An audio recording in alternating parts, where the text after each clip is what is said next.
William Henry, everybody called him Billy Todd. Okay, there's 4 of us grandchildren of my granddaddy, Billy Todd. Billy Todd was born in 1853, and if you look at those shafts of that Jersey wagon up over that fireplace, Billy Todd drove the Jersey wagon and carried all of the Todd family to Fort Gaines that was inducted into the Confederacy.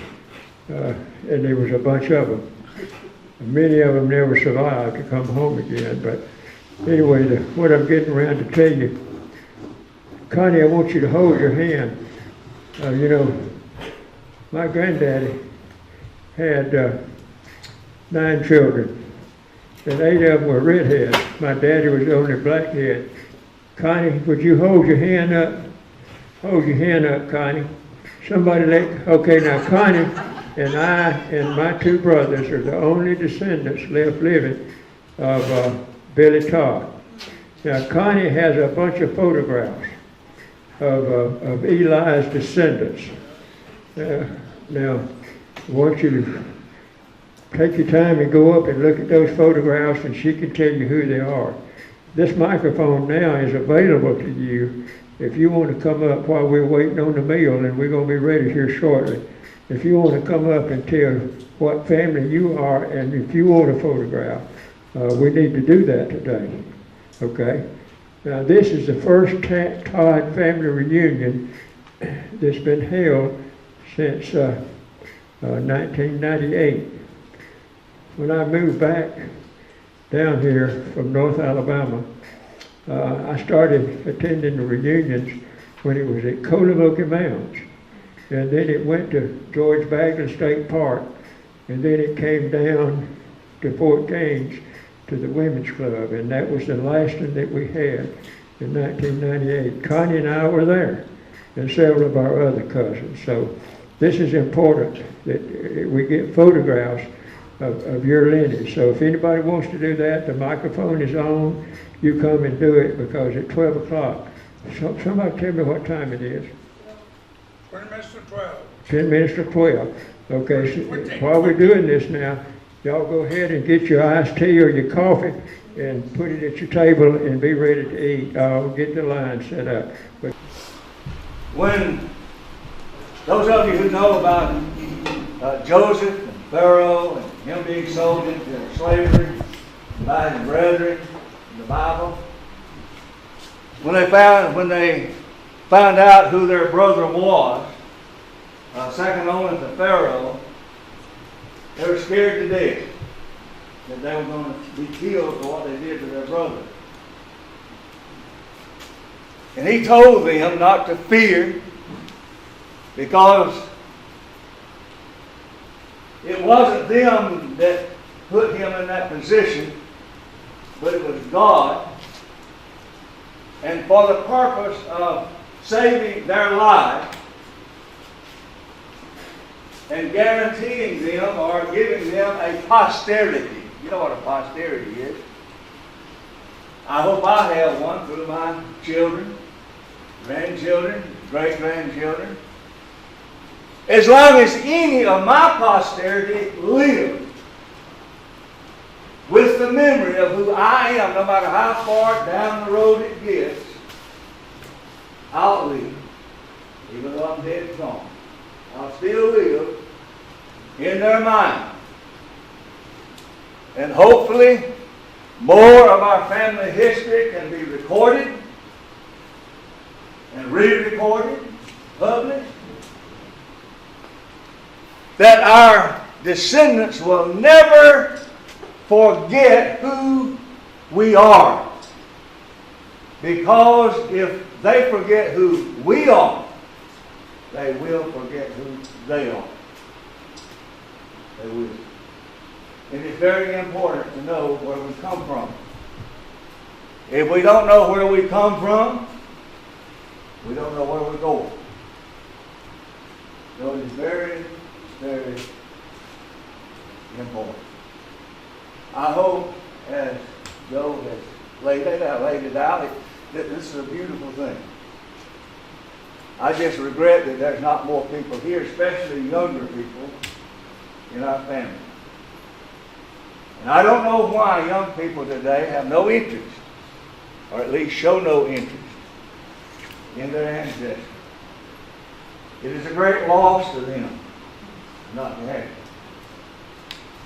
And I hope that this effort, as Joe said, he's going to continue this year after year. I hope it grows and gets bigger and bigger. And that if it does, I think it'll become more and more meaningful to all of our families that participate. So, I want to thank him and his family for all of their effort, the sacrifices that they have made for this day, and for the future of the family and the family heritage. God bless all of us. Let us pray. Almighty God, our eternal Heavenly Father, I'm glad that Thou hast given us wisdom and understanding to know Thee, first of all, our O God, to whom we are dependent upon for everything that we have. All good and perfect blessings come from Thee, the Father of lights, in whom is no variableness nor shadow of turning. As we look back over our ancestors, it has been a varied path from one family to the other. But it all goes back to one root. And ultimately it goes back to the blessings of God, who has blessed us to survive one generation after another until this present time. And oh God, we thank Thee that we as a family are still here, that we still have a large footprint on the face of this earth. And we beg Thee, O God, that it might expand to be even a broader footpath and even a deeper one as we continue to grow and even thrive wherever we are. Now, we thank Thee again for this day, for this event. We thank Thee for the family and all of those that have worked and labored to bring this event about. Bless all of them. Bless the food that has been prepared for us and set before us. Bless the source on which it has come. Bless the hands that have prepared and set it before us in such a loving manner. And bless us now to eat it in a manner that will be pleasing in Thy sight, to give Thee all the credit that is due unto Thee, O God. In Jesus Christ we pray, and amen.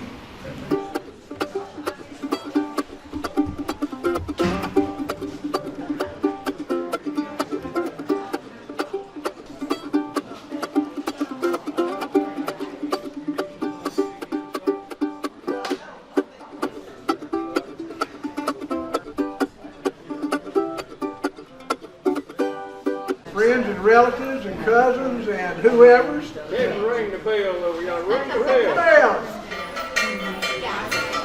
I'm just going to read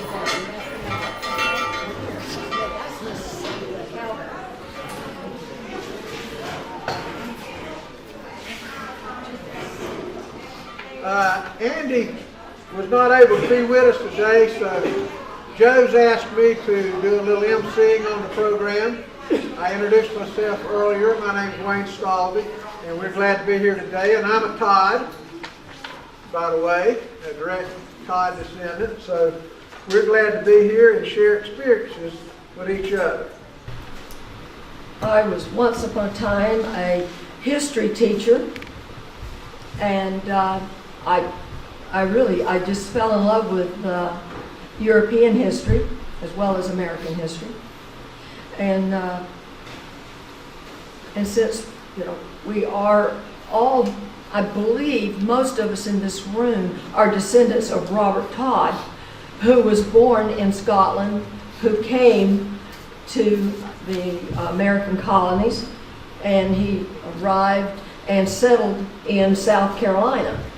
Fortunate for me, he chose to settle in Horry County. It wasn't Horry County at the time. It was Horry District. In fact, it might have even been called by some Craven County. But many of us in this room can trace our roots back to Robert Todd.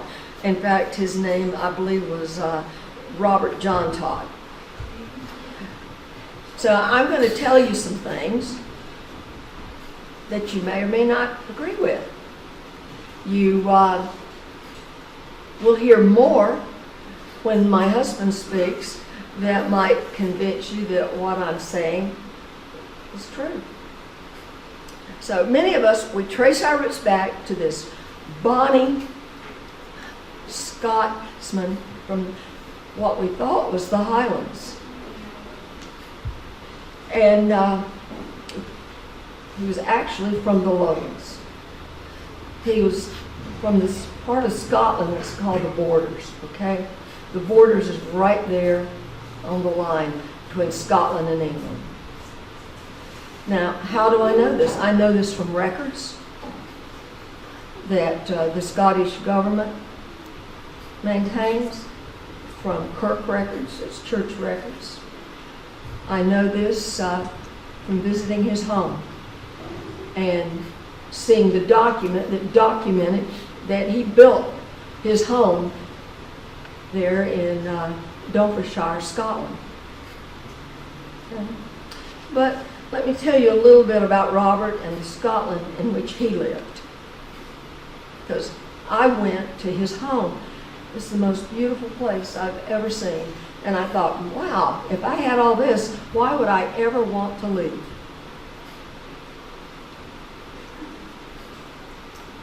Scotland during the mid-1700s was in an absolute state of turmoil. My husband will share more about that. Robert was not a young lad when he set out to establish a new life, and hopefully a better one than what he had in Scotland for him and his family. He crossed the ocean and he came to the English colony of South Carolina. When you've pictured Robert in your mind coming from Scotland to America, what did you envision? Did you envision a young man, seeking adventure, going to the new world where he could obtain land and start his own dynasty? Well, in a way he did do that, but he wasn't a young guy when he started. He was a middle-aged man that already had a wife and several children whenever he came to America. In fact, his son Thomas is the line that I come through. And Thomas, he was an adult male whenever he came. So you can imagine, that he was in his 20s and how old his dad must have been when he came. Records, if you do any research on Scotland, what you're going to find is that there have been people settling in the part of the world that we know today as Scotland since the 4th millennium BC. That's a little ways back there. And over the centuries, wave after wave of people, they immigrated into that land, and sometimes it was a friendly invasion, and sometimes it wasn't. But if you can't put flesh and bones on it, you don't know what these people are like. And that's why my wife wanted to give you a brief history of Scotland and of Europe at the time.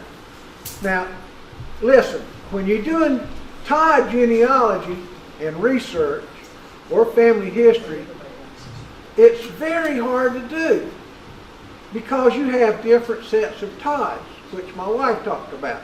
You have the Nordic Todds that came to America. You have the Scott-Irish Todds that came to America. who were persecuted and fled to Ireland. You have the Irish Todds, which were a different group of Todds altogether. In fact, their first name was Osad. And when the English took over Ireland, the English required that they change their surname, so they just chose the name Todd. There was no family relationship there, they just changed their name. And then you had the group that my wife was talking about that filtered up through England, that settled in the borders of Scotland and England, and those are the borderers. So you have to know who you're dealing with when you're doing family history research. Now, when you read or you go on the internet and you try to do research, you're going to find 95% of the Todds that you find on the internet live in New England or came to the Virginia colony in 1737 and filtered on through North Carolina, Tennessee, and the western part of South Carolina. That's not our direct Todds, okay? And none of those that are up in the Northeast are our direct Todds. So what does that leave us with? A little teeny bit of Todds. And that little teeny bit of Todds lived along the borders of England and Scotland. So let me tell you how that came about. In England, they filtered up through England to the Scottish border, and some of them were Scots, some of them were English. Some of them went back and forth. They didn't care. They shared family names. For example, the word in Scott for Todd, or in England for the word Todd, is fox. Okay?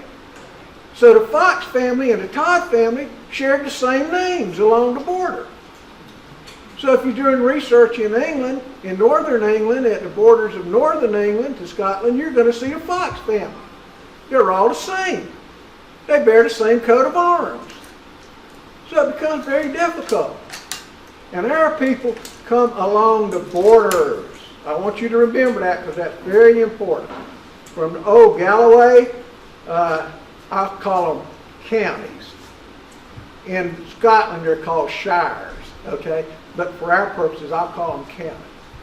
Galloway no longer exists because it's kind of formed up with Dumfriesshire County, okay? And then you move across to the eastern part of Scotland and you come to the old county of Berwickshire. And that county is very important because that is where the very first Todds in Scotland are found. In 1270, Robert Todd. Will Todd. What Kansas City you, Joe? Grandson? Yes, sir, today, yeah. Grandson. Today. Maybe not tomorrow, but today, okay? He may not claim the actor. Okay. Will was born May 8, 1994 in Montgomery, Alabama, to Dewey and Annette Todd. He moved to Atlanta, Georgia in 1996, raised in Union, Georgia, and graduated from Union High School in 2012. He moved down to Headland with his parents after high school to attend Troy University. We'll forgive you that.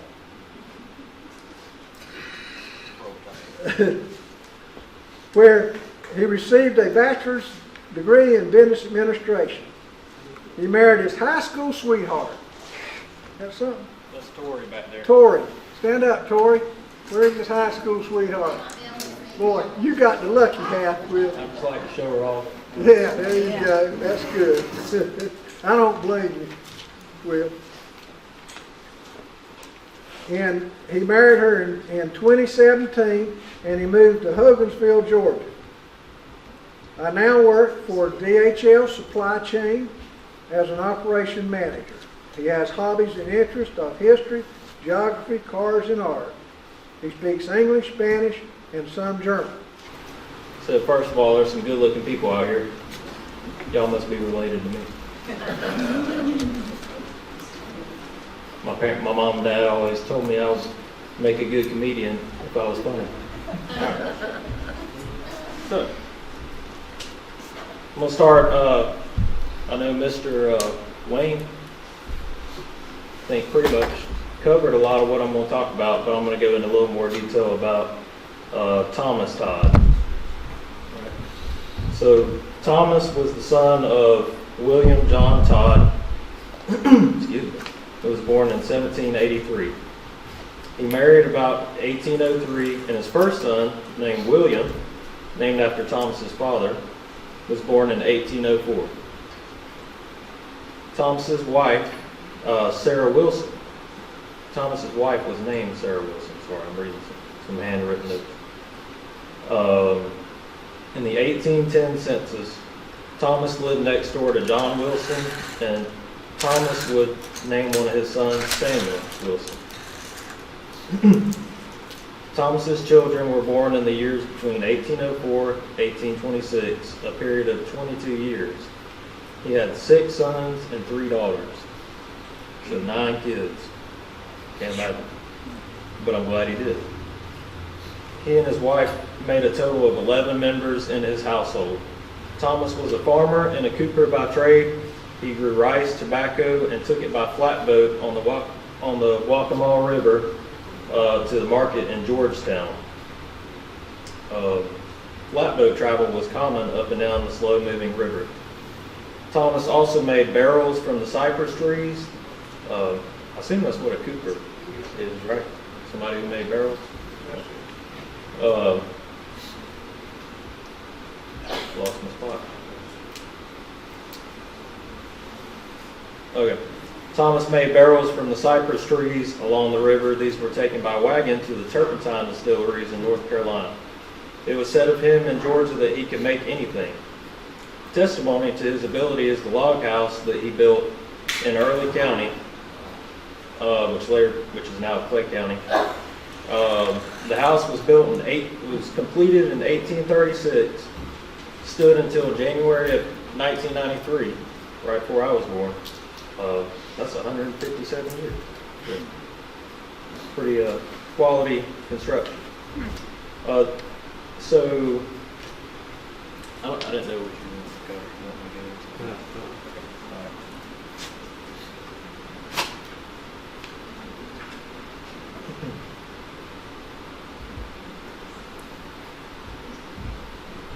All right, so Samuel, Thomas's brother, died in 1829, and Thomas helped Samuel's widow Elizabeth move to Molly, North Carolina. Thomas's oldest son William married in 1830. They had one child, a daughter named Julia Ann, born in 1833. William's wife died in childbirth and is buried in the Pond Field Cemetery, which is right here. In 1834, Thomas said, "It's time to move. The land is taking more from us than it gives." So Thomas sold his land on March 28, 1834, and moved to Georgia. Thomas's second son, named Thomas Jr., called Tom, married a girl named Nancy from North Carolina, and they moved to Georgia, where their first son, Joseph, was born in 1833. Right? That's right. No doubt, Tom influenced his father and brothers to follow him in moving to Georgia in 1834. So Thomas and his family moved a distance of 380 miles to the west. He took his sister Julia Ann, his granddaughter Julia Ann, I guess they have the same name, and 7 other children to Early County, Georgia, District 4, land lot 361. The 1840 U.S. Census shows 10 people living in the 2-story log house which he had built there. It was here that Thomas worked, built, and lived out the remaining 9 years of his life. When he died in 1843, he was buried on a low hill about 300 yards west of the log house, a place now known as the Todd Cemetery on Spring Creek. All right. The move to Georgia was in April or May of 1834.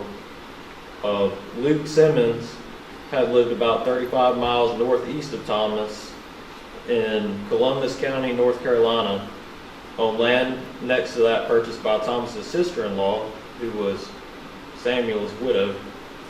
The tradition passed down by my grandfather, William Henry Todd, is that the Todd and the Simmons families knew each other and moved west together. Jeremiah Simmons came to Charleston on the ship Pearl when Thomas's father came in 1767. It was originally written, in here it's saying that Jeremiah may have been Luke's grandfather, but that's not right. Oh, he was his son. Jeremiah was Luke's son, or Luke was Jeremiah's son? Jeremiah's the daddy and Luke is the son. Okay, Luke was Jeremiah's son. So, in the spring of 1834, about 30 families left Columbus County, North Carolina, and came to Pike County, Alabama, which is where Troy is now. At the same time, Thomas and several of his neighbors moved to Georgia. They traveled north to cross the PD River at Gallivant's Ferry. They joined the Simmons and others on the trip west. 16 of that group came to Pike County, and 14 stopped in Georgia. So the trip from Bethlehem Church area in South Carolina to Bluffton, Georgia was a major move of about 380 miles. Aunt Julia Ann had made up her mind she would not move to Georgia unless she could take her chair, bed, spinning wheel, loom, skillets, pots, and pans. Took the whole kitchen. Took everything. So they probably used more than one wagon, since one wagon would not have carried the food, clothing, farm tools, and household essentials for 10 people. Tradition tells us that a special box was made in which the baby, Julianne, would ride and sleep. The trip took about 20 days. Can you imagine taking 20 days to go across Georgia? They traveled through 2 capitals, Columbia, South Carolina, and quick quiz. Does anybody know what the capital of Georgia was in the 1800s? Milledgeville. Anybody know what the capital was for that? Sorry, I took Georgia history. I'm just trying to show off. Georgia, got it. All right. True Georgia girl. All right.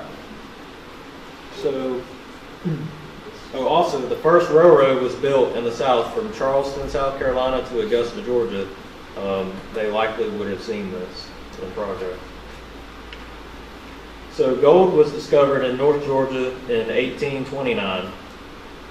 The Creek Indians had been removed from West Georgia in 1827. That land was immediately surveyed and distributed through the land lottery system. Public officials were responsible for determining the location of land to be granted and matched this to the person in the land lottery. The land costs $18 to $20 per draw to cover the cost of surveying, the plat, the title, and the registration fee. While many with gold fever went to North Georgia, Thomas decided the real gold of Georgia was in cotton grown in the red soil of Early County in southwest Georgia. Thomas's signature can be last found in the Horry District deed books of 1834. The next official record I have found is where Samuel Wilson Todd, Mary Ann Jones were married in Early County, Georgia, on December 28, 1837. So, the Early County Tax Digest of 1840 through 1842 and 1850 show that Thomas owned 250 acres of number 2 quality land with pine, oak, and hickory on it. His poll tax was 93 cents. Wilson owned 250 acres of number 2 quality land. His poll taxes were listed as 62.5 cents and 31 cents. Williams' land was also number 2 quality, and his taxes were listed as 31 cents and 25 cents. There was no house on Williams' land. They lived in Captain W.N. Daniels District, as shown on the next page. Okay. Aunt Julia Ann became a mother to all of them. At least Two of Thomas's granddaughters were named for her. She was a source of joy and life for the Todds in Georgia. Little Julia Ann was only 1 year old when they moved, and Thomas's youngest daughters were 7 and 9 years old. Aunt Julia is shown living in the log house in the 1850 census with her nephew William. She was 76 years old, and in 1850 she died sometime before the, She was 76 years old in 1850 and died sometime before the 1860 census. She was buried in the Todd Cemetery just west of the log house. The two-story house was their original dwelling. It was 18 feet wide, 28 feet long, and 11 feet high to the top of the logs. So the downstairs ceiling was only 7 feet high. The two small upstairs windows were located on the south end of the house, one on each side of the chimney. The 6 males slept upstairs, and the 4 females slept downstairs. The logs used in the house were heart pine. The foundation sills were hand honed, 6 inches square. The logs in the outside walls were sawed in half. The floor and ceiling joists were hand honed from smaller trees. The rafters were also hand honed. They measured 6 inches square. The house stood plumb and square until January of 1993. Martha Dozier, in the history of Calhoun County, titled Against Oblivion, has written several pages about the mysterious log cabin. When the porches had fallen away and the surrounding buildings were gone, it had an air of mystery. However, the stories passed down by Sid Todd, by my grandfather, and by others tell of the life and hardships of Thomas and his family. One of the facts related to Miss Dozier about the log cabin was that Thomas and his sons wanted to start a community just north of the house. It was to have been called New Inverness. Malaria soon caused this venture to fail. Only a few stones remain marking the site of New Inverness. Says, I want to believe Thomas was naming this site in South Georgia for his father's home in Scotland. Their main crops were corn and cotton, grown around the house and the clearing. They would also grow rice along Spring Creek and around the edges of the cypress ponds. A garden just south of the house, fish from the stream, and deer and wildlife from the woods provided their basic food. A barrel of homegrown processed rice could be traded in Fort Gaines for some of their essentials. Rice flour at the time was a favorite food in any household. So Thomas decided to go back to the Horry district in South Carolina one more time. You don't need to go there, please. So you told me Okay. to go Go there. ahead. Okay. In 1839, he and his sister Julia Ann made the trip. He used the back half of a wagon, adding 2 shafts to be pulled by his best animal. They retraced their route to Early County as they returned to South Carolina. They took news of all the events in Georgia to share with their friends in South Carolina. Wilson and Mary Ann had a daughter, born in 1839, named Helen Sophronia. Did I say that right? This was Thomas's first granddaughter born in Georgia. He wanted to see his relatives and friends and hear of their welfare over the past 5 years. He also wanted to go back to Palmfield Cemetery. The trip from South Carolina back to Georgia was marked by tragedy. As they approached Sandersville, Georgia, late in the evening, a rattlesnake was lying in the middle of the road. Thomas saw it just as it struck his horse. He immediately killed the snake and took the doomed horse off beside the road, all the while wondering how they would get home. He asked Julia Ann to start the fire and prepare their food. He went into town and returned about dark. Everything is going to be all right, he said. The bitten animal died in the night. Around daylight, 4 men came from town leading a mule. They began digging a hole to bury the horse. They put it in the hole. They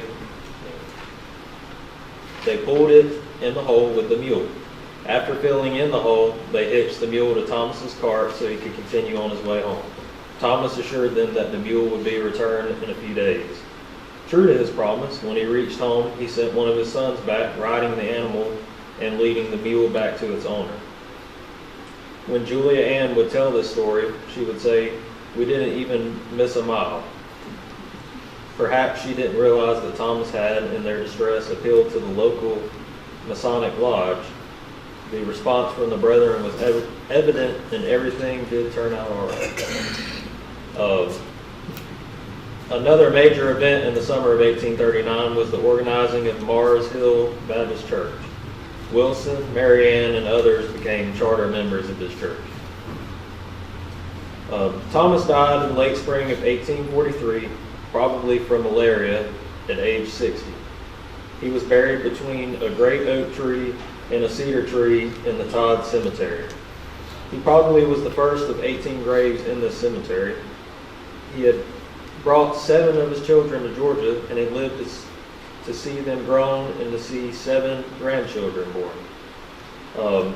He had used his wisdom, industry, and skills to make a good life for himself and his family. He began the ancestral lineage of the Todds in southwest Georgia.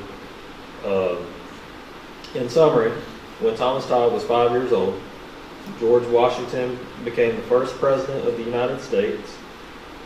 The year Thomas was married, Thomas Jefferson was president. When Thomas was 26 years old, Abraham Lincoln was born. Thomas moved to Georgia when Andrew Jackson was president. John Tyler, the 10th president, was in office when Thomas died. He had lived to see the coming of steamboats, railroads, the invention of the telegraph in 1840, the year Samuel Morse secured a patent for it in the United States for the telegraph. The what? And that's it for the telegraph. More like Morse code, I assume, same guy. Right. That's it. That's all you wanted me to cover? Tom? Are you met? Thank you.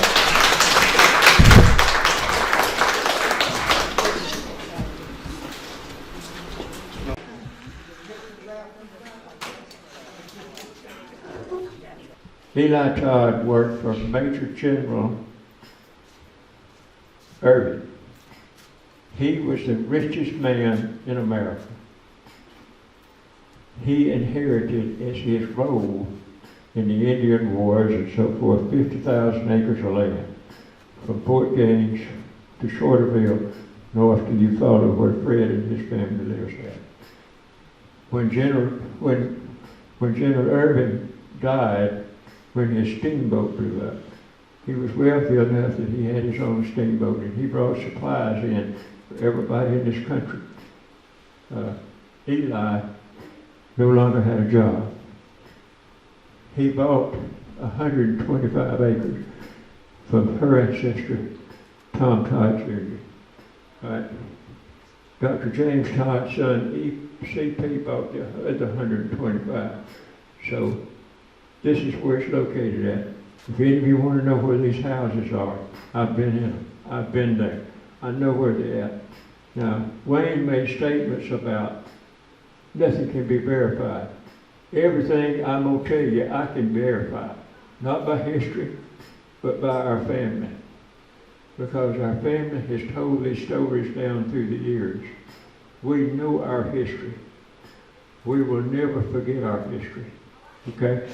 Son, let's take this down right here. We got to click it right here. Y'all bear with us just a minute. We're going to change.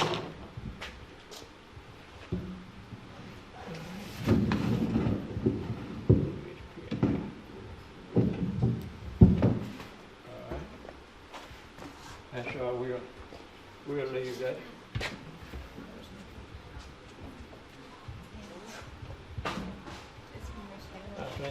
I think this will stay up here now. This is basically what I'm going to talk about.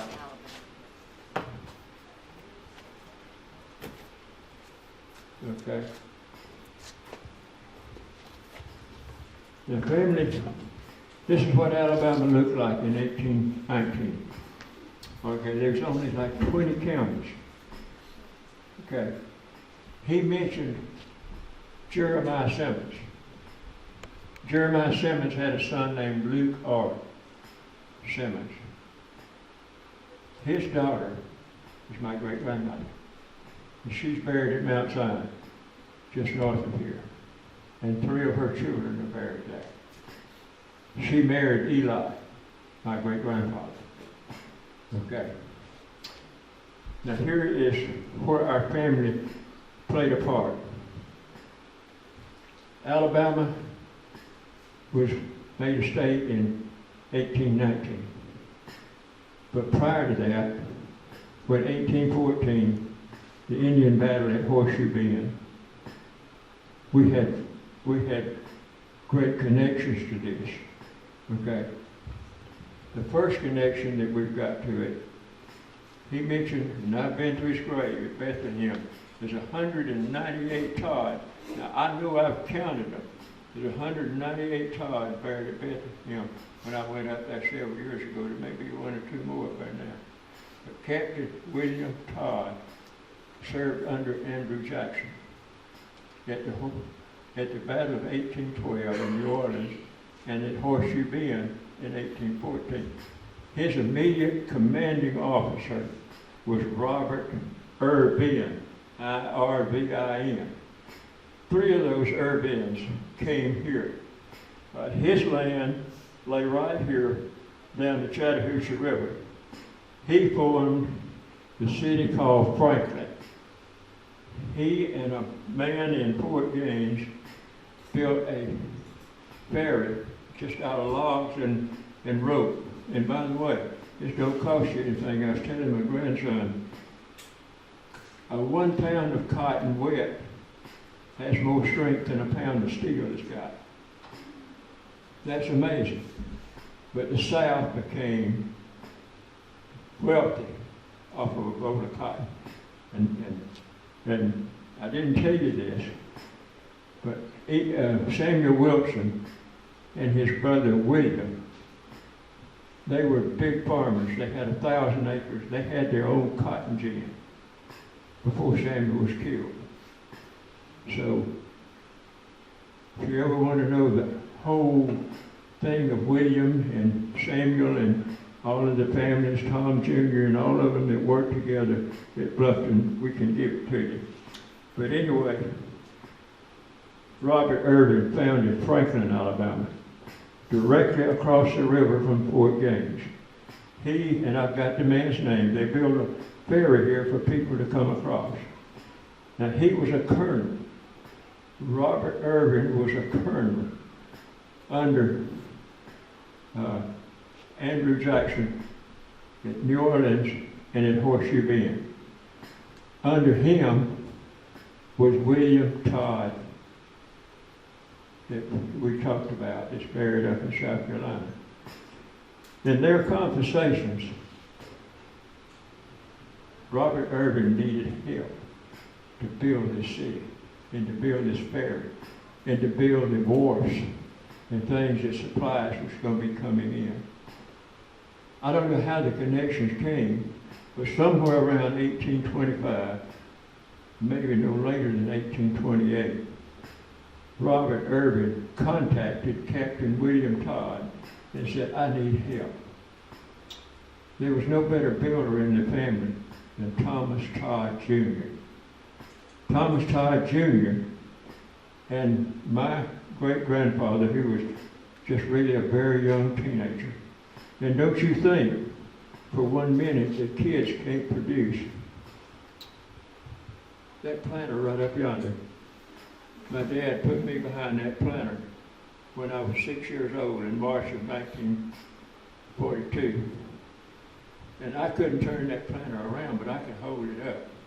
My daddy would take the fertilizer distributor and open the fur, and I'd follow with the planter. And we planted 67 acres of cotton, corn, and peanuts in Pea River Swamp in 1942. So don't you ever think a kid can't work and can't produce and do things. So I'm saying that my ancestor and most of yours, Eli, was probably 16 when this occurred. But he came to help his brother Thomas Jr. and they started work here. They lived here and they helped Colonel Irvin. developed Franklin and built it and so forth. Now, the wealthiest man in the world, I mean, the wealthiest man in America was Major General Irvin, I-R-W-I-N.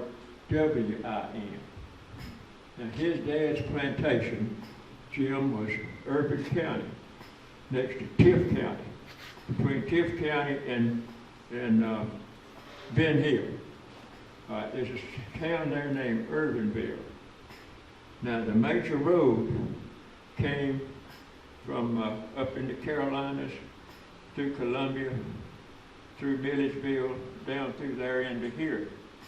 And later on, the main road came from Milledgeville to Macon to Montgomery and on into Mississippi. But when Lee surrendered at Appomattox,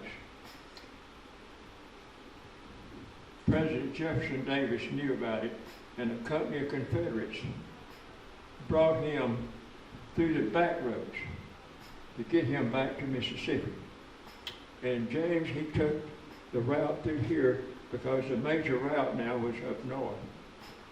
And when he got into Irvin County, the Union forces caught up with him, and they captured Jefferson Davis and arrested him. So that's just a little sidebar. Don't cost you anything. That's nothing to do with our family. But now here is the wagon train that we're talking about. This wagon train came through Fort Gaines, to Franklin, through Blue Springs, through Louisville, through what was to become Troy, and it went through Butler County. Now, the next army post that the Army built was Fort Dale in Butler County. And all of you, if you think about it, from Alabama, you know where that is. Robert Jones Golf Trail. Robert Trent Jones Golf Trail. It's about 5 miles northwest of downtown Greenville. Robert, the golf course is built on the property where Fort Dale, Alabama was. I have been there. I don't play golf, but I went there and I know where Fort Dale was. And it went on through Alabama, went into Mississippi, and it forked. The South Fork went down, and my wife and I have been there, to St. Francis, and there was a ferry that crossed the Mississippi River, and that went into Texas. The straight ahead went into Oklahoma. So this is a major travel area, all right, going west from the Carolinas. When the Indians were cleared out of Alabama, Europeans came pouring into the South.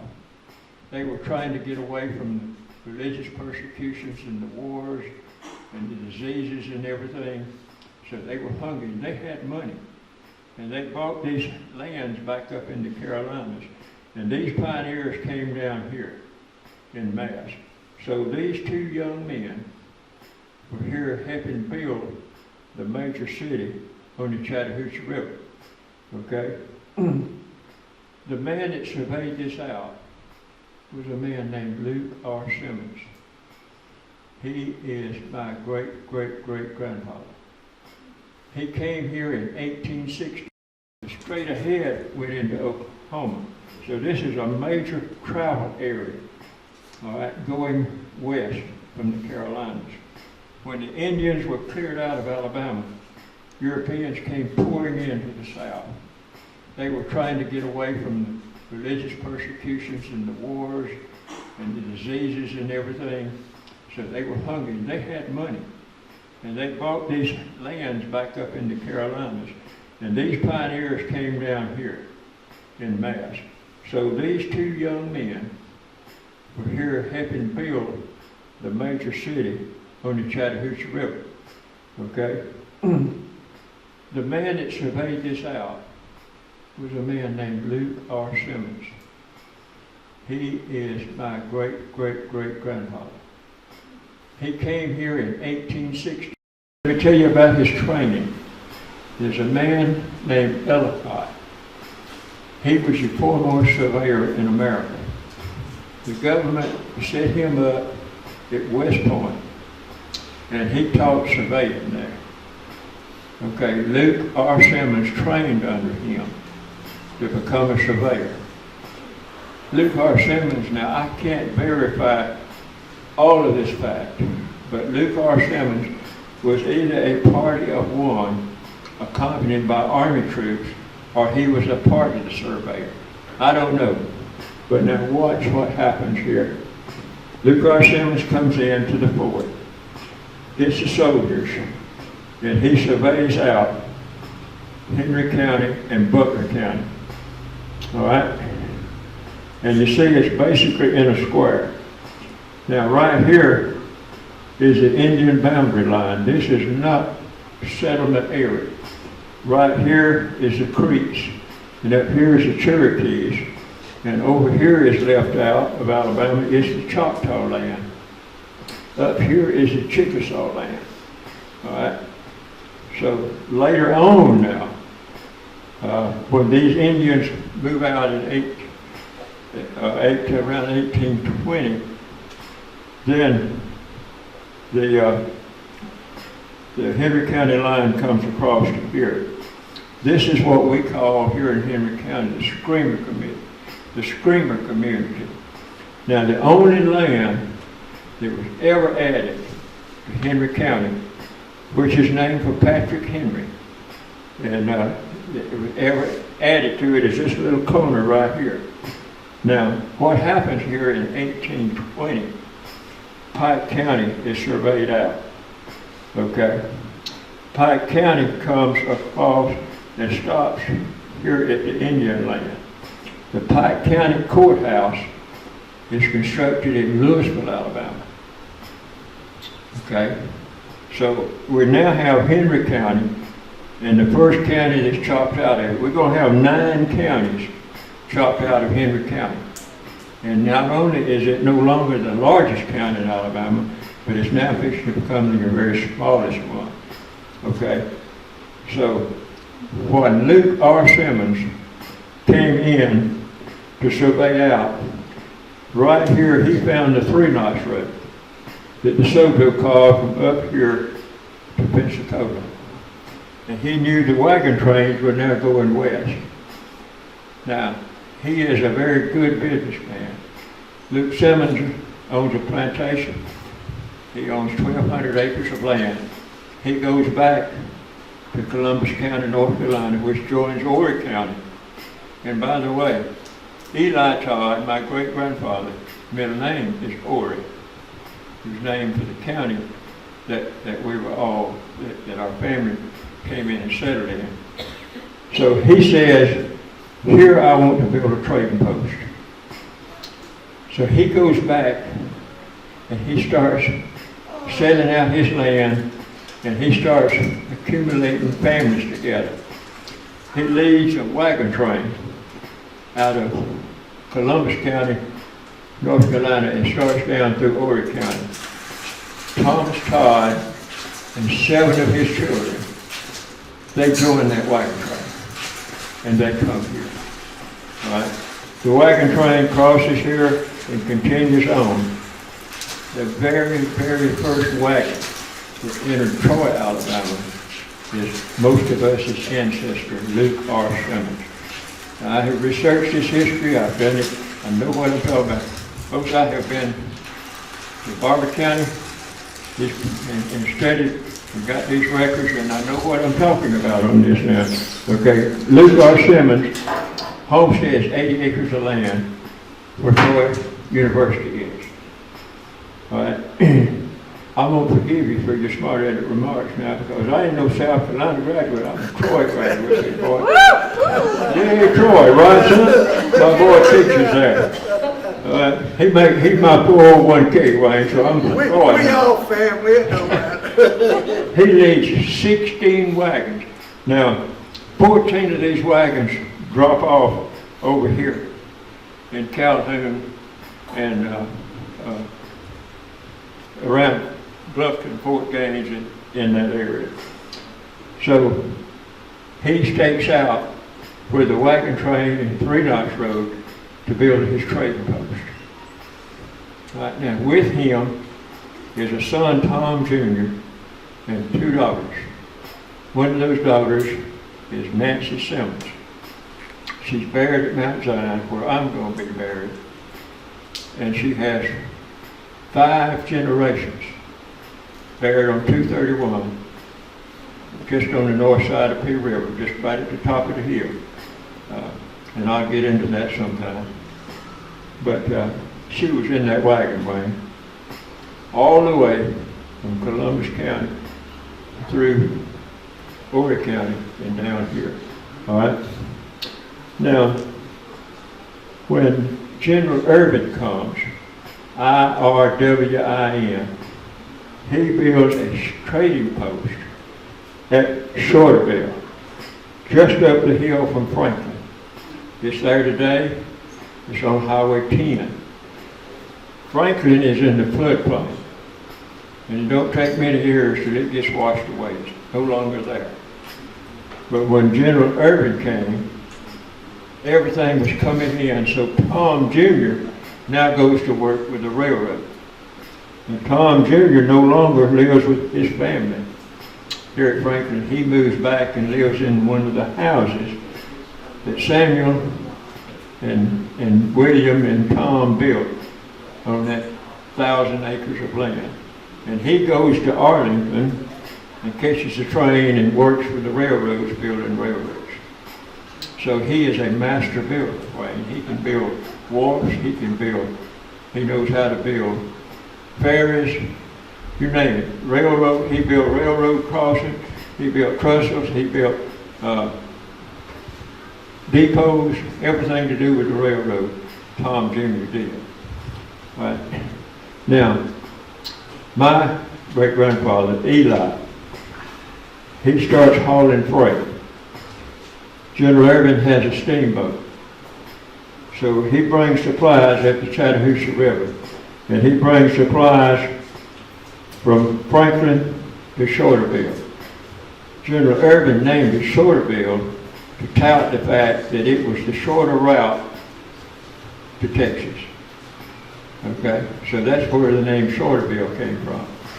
So he's hauling supplies. Now, when Eli's future father-in-law builds his trading post, Eli starts hauling freight. He leaves Shorterville, he spends the night at Louisville, which is the county seat of Pike, and he goes into Troy to unload it, and it's a 2-day back. It took Eli 4 days to haul freight from Franklin to Troy and return back. Okay.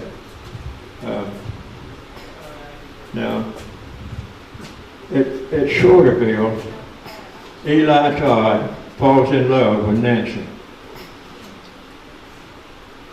Luke Simmons is a very wealthy man, and Eli Todd just a freightliner. He just drives a freight wagon. He will not allow the marriage. But Eli and Nancy hatched a plan. Eli borrows General Irvin's buggy and best horse. He goes to Louisville and spends the night. They have him at Beulah Baptist Church on the 3 Knox Road in Troy. They're having an all-day preaching and dinner on the ground. He gets there just as the church breaks for meal. They go back into church, and Nancy and Eli takes off. They got the fastest horse in the country. They get out of Dodge, and they come this way. They marry, they settle at Shorterville. There's 3 children born to Eli and Nancy at Shorterville. The first one was Lucinda.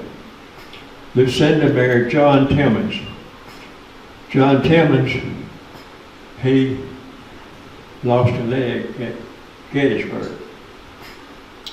He took his bayonet and cut a fence post into, and took his belt and tied it off and walked and came home. All right.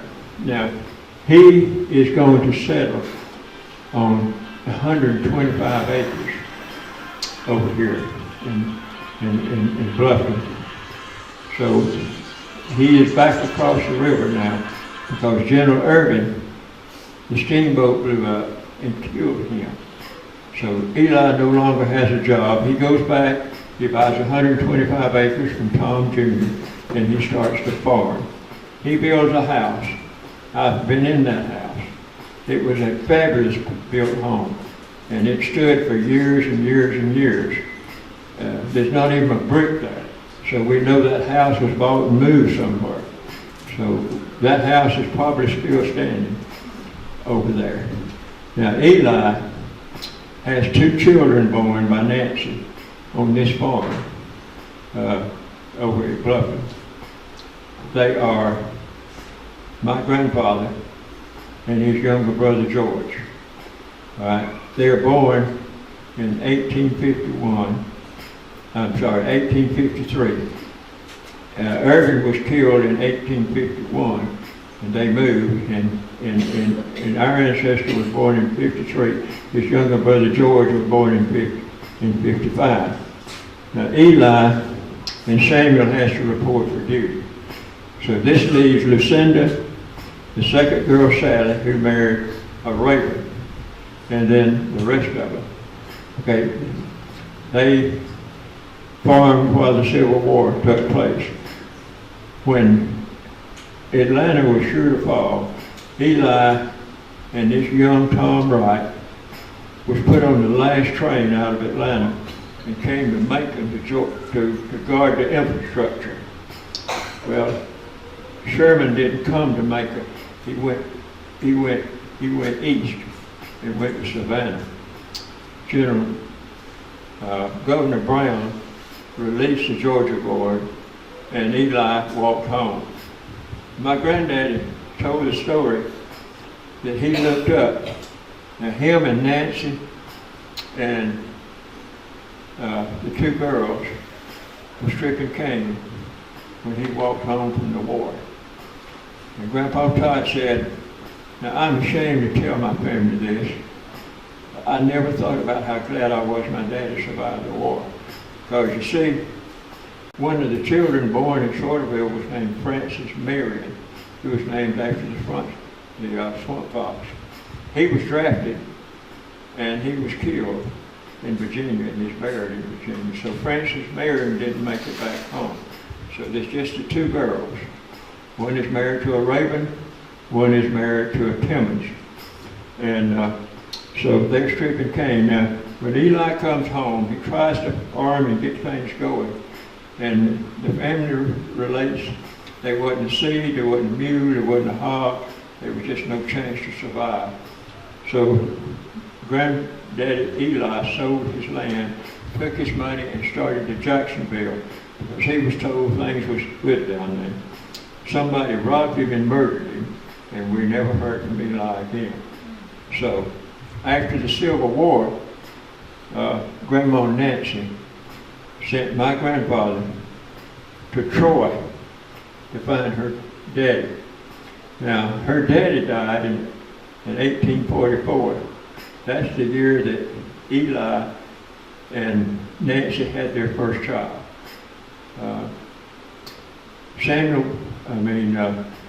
Let me get my story straight now, I'm getting tired. Luke R. Simmons never got to see any of his grandchildren. He passed away before any of them were born. So, anyway, our grandfather, now that's all of y'all's relatives back there, he walked to Troy. It would have taken 2 days on this wagon road. It might have taken 3 because you had to go about 60 miles. He got there, introduced himself to his grandfather. He'd never met him. And there was a man in Troy named Warrior.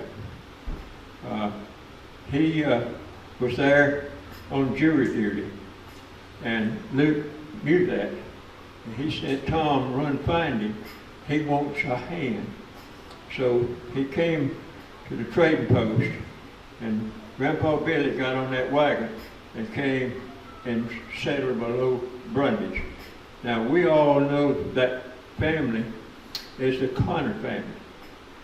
Dan Connor is a descendant of the Warrior, that our granddaddy Todd went to work for. Now, we all went to school and went to Mount Zion together with Dan Connor and his family. So we know that family well. But that's how Billy Todd wound up at Pennell. He worked for them till he got money and he bought a house, built a home, and he took the wagon now. He was given the wagon that Luke R. Simmons traveled in from Columbus County to Troy, and he was elected to the first legislature. Now, I'm talking back there to Leslie and Jimmy. You live right there at the south side of Troy. Luke R. Simmons was elected to the first legislature in Pike County. He received 8 votes. There were 16 families. The man that ran against him was named Troy Alexander. He received 8 votes. They had a runoff, flipped the coin, and our ancestor won. He went to Tuscaloosa. He named Troy Troy. So your family, Leslie, named the city of Troy, homesteaded there. My daddy and I was in Troy one day. We parked at Pinker's. Dad said, I want to go see if Grandpa Simmons' house is still standing. It was directly northeast from Pinker's, Bolton, Marble. There's a spring there that forms that brook that goes around Troy University and into the Whitewater River down there. And the house was still there. It was up around. The shingles had rotted, and Daddy wouldn't go in it, so we didn't go in the house. But now, I have seen the log house that Luke R. Simmons made, and I've seen the log house that Thomas Todd made. Now there's a picture hanging on that wall yonder. There's 3 pictures of that log house. Yonder are some of the tools that I've got from it. My brother Gene drew what the picture looks like of the log house. It's on that by the door there. So if you want to see that, it's in that book that he published. That's the original drawing of it, right over there. Now I'm going to focus on the Billy Todd story, and then I'm going to hush. Now, I want to tell all of your family now, there's a bunch of y'all here. If you really want to know every dot and every T, I will be glad to give it to you. But I'm just going to briefly run through it because we're late and we want to do some business and people are in a hurry to go. Let me tell you the children quickly of Billy Todd and what they're like. Okay? Here we go. When Grandpa Billy went back to Georgia on that wagon that Luke Simmons had rode into Alabama, he got his mother Nancy and brought her back to Pennell. And with it come all of these children. Lucinda married John Timmons. He farmed at the Shiver place, and he lost a leg. Okay, later, Lucinda and him moved to Ashford. Right. The next one was Francis Marion, and he was killed in Virginia. The next one was Sarah. We called her Sally. Her husband was Eli Reagan. They farmed on the Murray Thompson place at Pennell, and she died of pneumonia in 1912. She's buried at Mount Zion. Aunt Sally is. William Henry Todd married Mary Barefoot. His first child was stillborn. The second child was stillborn, and his wife died from that. He later married. He married Cornelia Anderson. Everybody called her Neely, and you've got a picture of her back there. Connie's got a picture of her. So anyway, this is the children now of William Henry Todd that came to Pennell and brought his mother Nancy back. The oldest child is Dolphus. He was born in 1885. He married Annie Jackson. Now I've got all the history of that family, okay, if you ever need it. The next one was Vera. This is Aunt Vera's family here, and I've got their history down through y'all. But now, if any of y'all want your children's documented, Leona's grandson back there, has given me all of Larry's and Jim's and Dolphus's, and we know all of Dolphus's children and theirs. And I've got all that information. Leslie and Jimmy, I had asked to bring all of their families, so we hope that we can put that together. But the next child was Henry Patilla, and he died very young. He's buried at Mount Zion. The next one was Ida, and she died at 5 years old. She's buried at Mount Zion. The next one is Reuben. Reuben's grandson is back there, Leslie, okay? All right? The next one was Uncle Dud. Uncle Dud and Aunt Ida, they never had any children. They worked building ships at Mobile during the war. That's where they lived at. Aunt Ida lived to be 104. She was a Roland. Now this sounds like a joke, but it's the truth. I got to know all of Aunt Ida's family. Her three brothers was Huey, Louie, and Dewey. That's a fact. Right? The next one was Aunt Dosh. Aunt Dosh became a nurse. She married Willie Monroe. Willie Monroe was drafted in World War I and was killed by the Germans in the Argonne Forest in France. His son was Ishmael. Ishmael, because he was the only one, didn't have to go to the war. The government assigned him to guard the Panama Canal. He met the love of his life, a lady named, a lady from Panama. And I don't know their children, but I know Horace here, but I don't know how to get in touch with any of them. But then the next one was my dad, and the next one was Aunt Pearl. Aunt Pearl's descendants are sitting right here. Now there's a lot of heroes in this family, and let me quickly tell you who they are. Horace, a descendant of Uncle Reuben, was in the 82nd Airborne. He was in one of the first ones that was put into the Army. Okay? He was dropped at Anzio in southern Italy.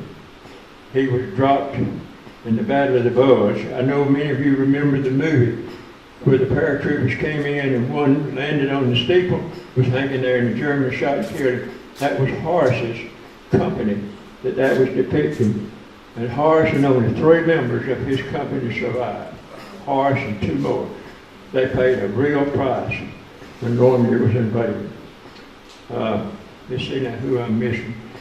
Jack, Uncle Dolphus, his boy, he got his electrical engineering degree.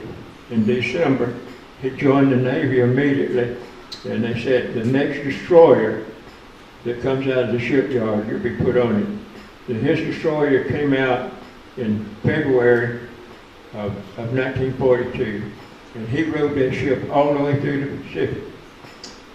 Jack told me that you had to keep electricity to guide the ships, and when you hit a typhoon, if you lost electricity, it would make it turn sideways and sink.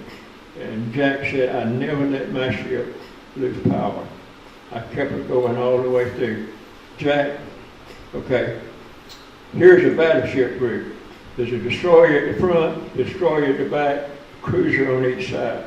Jack was always the lead destroyer for the battleship Missouri. The Missouri had MacArthur on and sailed into Tokyo Bay. And Jack was there when the Emperor came aboard and surrendered Japan. And then Jack came home to Carolina and raised his family. Connie's brother, AC, was another real hero of ours. He survived the explosions of the ammunition in the turret of a cruiser. He was the only one that survived. He was a gunner on a cruiser during the war. Somebody help me. Was there any other of our family in World War II? Okay. Aunt Vera had several children, and I'll give you those in a minute. One of them is this man sitting right here. He and I were in high school at the same time. He enlisted in the Marine Corps, and he received a battleship commission, a officer's commission in Vietnam, and he retired a major in the Marine Corps. So this is one of our Vietnam veterans. The young man, there was a teenager that was with Eli Todd in the Battle of Atlanta. It was sent downriver to check on Samuel Wilson, found the gun and went back, came home, and he married Eli's daughter, Elizabeth. They settled, joining Grandpa Todd's land up at Kendall. His name was Ed Wright. His wife was Aunt Lizzie. They had a bunch of children. Leona's grandson back there just found out the name of one of the descendants of their oldest daughter. She passed away about 2 weeks ago, and I called the daughter, and they were not interested in it. But I don't know any of the descendants of Ed Wright, and there are a lot of them. I know Delmas. I went to his funeral. He's buried at Bluff Springs. But we have a lot of Wrights around here. I know that 2 of the girls are from Slocum. Martha was a greeter at Walmart South for a bunch of years. But if any of y'all can help me find a descendant of Ed and Lizzie Wright, we need to find them. They are a real part of our family. Now remember, he was in the Battle of Atlanta with Eli. He found Samuel Wilson Todd's son. He came and he married Grandpa Todd's sister, and they lived up at Kendall. Okay? Does anybody want to know anything that I haven't covered? Jim, start your way up here, sir. We got a very important little business meeting that we want to attend to. Then my son's going to come give the awards to people, and we're going to do. Jim has got a very critical part. Jim is Dr. James Todd. He finished at Auburn. He went to work for Georgia. He helped develop and do a lot about peanuts and so forth. So he's done a lot to feed family. Jim, if you'll got a little bit of business for you. Well, Joe, I don't know whether we can do much business. There's only about 15% of us left. I'm going to get over here and get some. I'm going to take notes. Okay. To start with, unless you have put on one of these kind of meetings, you have no clue how much work goes into it. By not only Joe, but all the speakers and their preparation.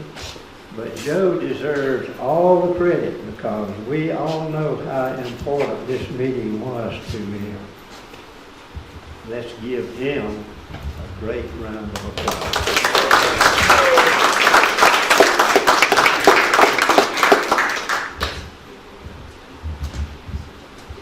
Joe first asked me to develop a questionnaire about how you felt about this meeting and what took place here, and to use that as a basis for planning future meetings. Well, I found out a long time ago that people don't like to fill out questionnaires. And a lot of the audience will have left by the time you hand out a questionnaire, so I talked him into not doing a questionnaire. Instead, let's just ask you here for your input about this meeting, what you liked, what you didn't like, what you would suggest for next time, and so forth. So, Joe, let's open up the floor for comments from the audience. Yes, sir. I thought it was very informative, however, too long. And instead of getting back all the way to Scotland, why don't we focus just on, our great-grandparents? Well, I think this meeting will serve as a basis for all future meetings, and we won't have to redo that again. I think you're right. And so that'll probably take care of itself. Yeah. But we need to determine if this family wants to continue this. When do you want to have it? Where do you want to have it? What kind of format? Anything that the family's got, they need to stand up and speak up, or forever hold your peace. Right. This is your only opportunity. So have at it. Well, I don't know that any of us, other than Joe, has a place that is fitting to house this many people, so I think Joe's place is ideal to do it. So I recommend that we continue doing it at Joe's place, if it's okay with Joe. That's Fred. Okay? All right, keep going. Anybody else? Now, there's a lot of smart people in this room, so let's hear what you got to say. I would like to see, or I would like to hear, as you call people's names, the ancestors, have the ancestors hold up their hands so we can see who they are. Okay. Yes, sir? Yes, Let's sir. see right now, the ancestors of Tom Jr. A lot of them have left. Just stand up, please. Okay. There was a bunch here, I don't okay? remember which was Tom Jr. though. Which one is that? The one I spoke about. Yeah, I know my great grandfather. So Joe, I'm wondering whatever side you're Okay. on. Billy Todd. I don't believe higher than that. That's Tom Jr. This is CP, Yeah. his descendant. I may be the only CP one here. All right, now, Eli. Raise your hand if you're a descendant of Eli, okay? Okay. Most of us are fairly well in this area here. Connie, you need to raise your hand. You're a descendant of Eli, you and your son, okay? All right. So that gives you an idea. Sir? That gives you an idea of your lineage. Yeah. You're part of Eli. So this whole group here is... Yeah, all of y'all are descendants of Eli. Some, they're from Montgomery to Panama City. That's where your family's from today. Yeah, right, yeah. Okay. Do we have another Todd lineage other than CP, Tom Jr., and Eli? I think that pretty well covers who's here. There might have been some others, but they're not here now. Okay?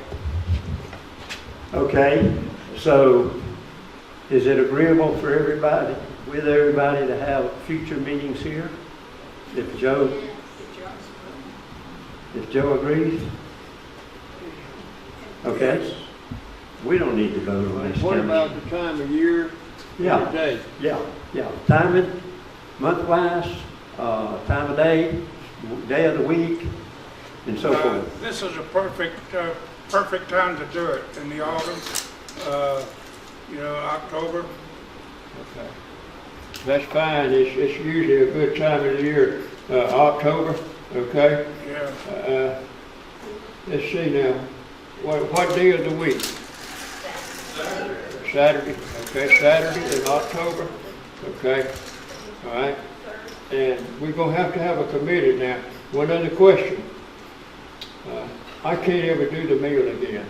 Sir? I can't ever do the meal again. I'm not able. Okay? We'd have to have it catered. Or we'd have to bring covered dishes. Do you want, now, when you have it catered, you're going to pay more than $12. You all understand that? Yeah. So do you want to have a catered meal or a covered dish? Find that out. Okay, you have the question. Catered. Catered.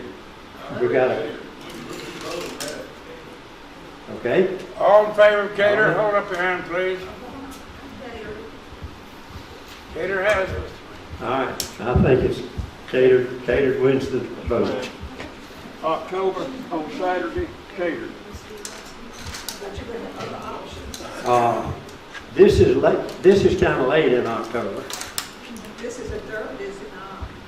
The Third, yeah. Would you like it any earlier or about this time third, of the month? About this time, What was the question? Which week during October? Hey, I'm Joe Todd, and we do appreciate you being here today so much. And in honoring a Todd family tradition, when the family reunions were held across the river, one of the things that was always done is honoring the oldest member of the family and also the person who traveled the farthest to be here. So we want to do that. You'll see we got 2 baskets over here from Todd Farms, and Dad and I are thrilled to give those to these two people. So, Now, the one I want to tell you about, 96 years old, was Christine. Her and her daughter sat right over there. They had to leave, okay? And she's not here, so she won't win. I'm pretty sure that Connie and I and my brother Max and my brother Gene are the only grandchildren left of William Henry Billy Todd. The rest of them has passed away. So I think anybody, Connie, you 92?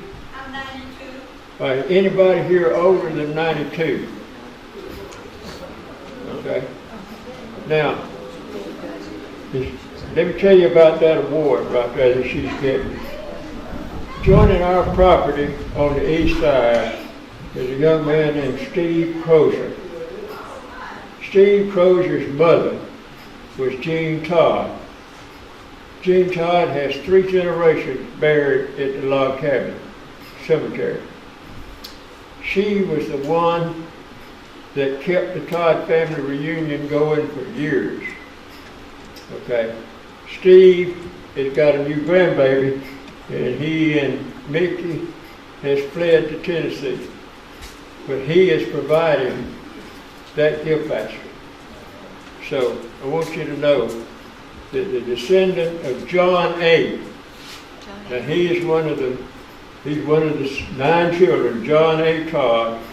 That's his descendant that's given that one, and Dewey is giving the other one. So I'll hush. so we're looking for who traveled the farthest. So anybody travel over 100 miles today? Right now. All right, and Will, I guess Will counts too, doesn't he? So, how many miles did you travel today? How far is it? Lexington, Kentucky. That's a pretty good piece. How Next far? week. Lexington, Kentucky. Yeah, I think that's you. All right, so we found our second winner. All right, congratulations to you too. I hope you enjoy it. All right, so are we ready to close this presentation? All right. Anything before you close? Yeah, is there anything else we need to cover or discuss before we close with? Yes, I'd like to say that Yeah. next year, let's take our picture before everybody leaves. Oh, yeah. Let's do our picture probably about lunchtime. Yeah. Everybody eats, I think it might be the best time next year to take our photo. Yeah, take a photo next time. Before. He said take a photo about lunchtime so that we get a picture of everybody. Okay, yeah. That's a great suggestion, thank you. Yes, sir. At our last family reunion, we had a photographer there that took the pictures of family groups, you know, and got pictures of everyone. Did you hear that? Plus one of the whole group, plus each family that wanted a picture and their descendants or ancestors that were here. So a designated photographer to take pictures of each family group and also the whole book. Just somebody who does nothing but photography. Yeah. Yeah, you got him right yonder. You see that young man right yonder? You see this young lady right here? You couldn't have it better than on this video. March yourself over by the wall if you wanted. She could put you on there, buddy. All right, anyone Just open else? your mouth and we'll handle it. Anyone else? All right, let's close with a word of prayer. Heavenly Father, we thank you so much for today. It's been a beautiful day outside and a great day inside as family reconnects. And we thank you for the new connections we made and the old connections that we were able to renew. And just pray, dear Father, there's so many among us who are older in years, and we just pray for their strength. We pray for everybody's continued good health in these challenging times. But we pray that next year we can come back together again as a family and celebrate heritage, because we know from the Word of God that heritage of a family lineage is so important. So help us to remember that, Father, and help us to take care of each other, help each other where we need to, and give everyone safe travels as they depart. In Christ's name we pray. Amen. On my 401k right here. But Dewey was born in Montgomery when I was on the police department. And then it is why it's from Prattville, Alabama. And they chose to come here. And my wife and I purchased this property to bring our family together. his sister, who's 2 years older than him, her and her husband has moved to the old farm that many of you came to, that's down at Cottonwood. So my family has come home. Now, he is full-time with Troy, the same as this young lady's family. And he is also the associate pastor of Pleasant Plains out on 22. So he's not only involved in the farm with Troy, but he's also serving the Lord full-time. So I'm me proud of me boys, okay?